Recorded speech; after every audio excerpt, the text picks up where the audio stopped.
Benarkah hutang pinjol itu akan dibawa mati dan turun-temurun ke anak cucu kalian? Di sini saya mau bahas buat kalian ya. Assalamualaikum warahmatullahi wabarakatuh teman-teman semuanya. Pada kesempatan video kali ini saya ingin membahas terhadap yang namanya hutang pinjol, katanya mau dibawa mati atau akan dibawa mati dan yang lain sebagainya. Banyak banget yang bilang kalau misalkan bayar hutang terus kemudian nanti hutang itu dibawa mati dan yang lain sebagainya. Oke, di sini saya mau bahas buat teman-teman ya. Jadi kalau masalah hutang dibawa mati atau enggak itu jujur saya juga ya wallahu a'lam bishawab lah ya. Karena apa? Saya katakan seperti itu, kalau masalah perspektif agama itu bukan kapasitas saya untuk membahas. Tetapi kalau masalah kapasitas untuk masalah pinjol, saya sedikit memahaminya. Karena apa? Karena ya saya sendiri selama ini bergelut dengan dunia pinjol cukup lumayan lama, dari Galbeh tahun 2021-an. Jadi 2020 malah, dari udah 5 tahunan masalah regulasi pinjol. Kalian harus tahu ya, masalah pinjol ini itu ada yang namanya sistem asuransi. Apa sih fungsinya sistem asuransi itu? Sistem asuransi pinjol atau sistem asuransi pinjaman itu namanya asuransi jiwa kredit. Nah, asuransi jiwa kredit itu fungsinya adalah membayar hutang nasabah ketika nasabah itu meninggal.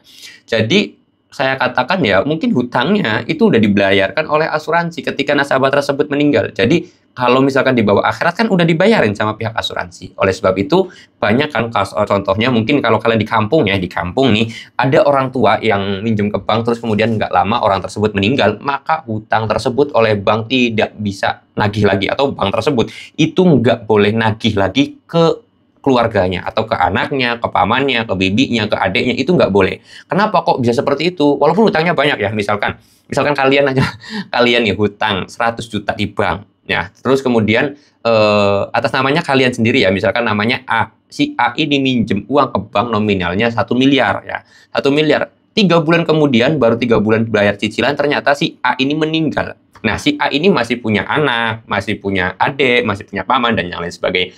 Meninggal dunia si A ini.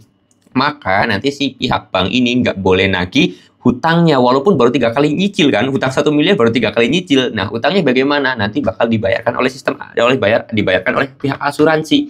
Nama asuransinya nama asuransi jiwa kredit. Jadi nanti si kemudian hari pihak bank itu nggak boleh nagih cicilan lagi ke anak si A, ke paman si A, ke adik si A, itu nggak boleh lagi.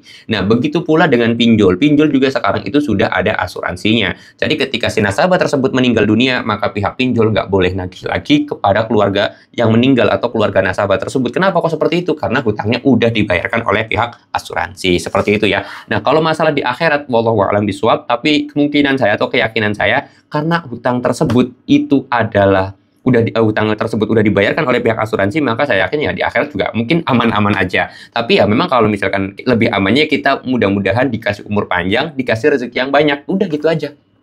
Jangan doa, ya Allah mudah-mudahan pihak asuransi bayarin hutang saya. Jangan, lebih baik doain biar umur kita panjang, terus kemudian banyak rezeki, kita bayar hutang sendiri. Udah, konsepnya seperti itu aja, oke? Jadi buat teman-teman semuanya yang kemarin tuh komen-komen hutang dibawa mati, hutang akan dibawa ke anak turunan kalian, itu nggak benar ya teman-teman semuanya, karena sudah ada asuransinya. Memang asuransi di pinjol ini baru ya teman-teman ya, sebelum tahun 2020 itu belum ada. Saya akuin kalau tahun 2020 itu pinjol kalau nggak salah itu belum ada asuransinya, atau OJK belum mewajibkan pinjol itu harus ada asuransi.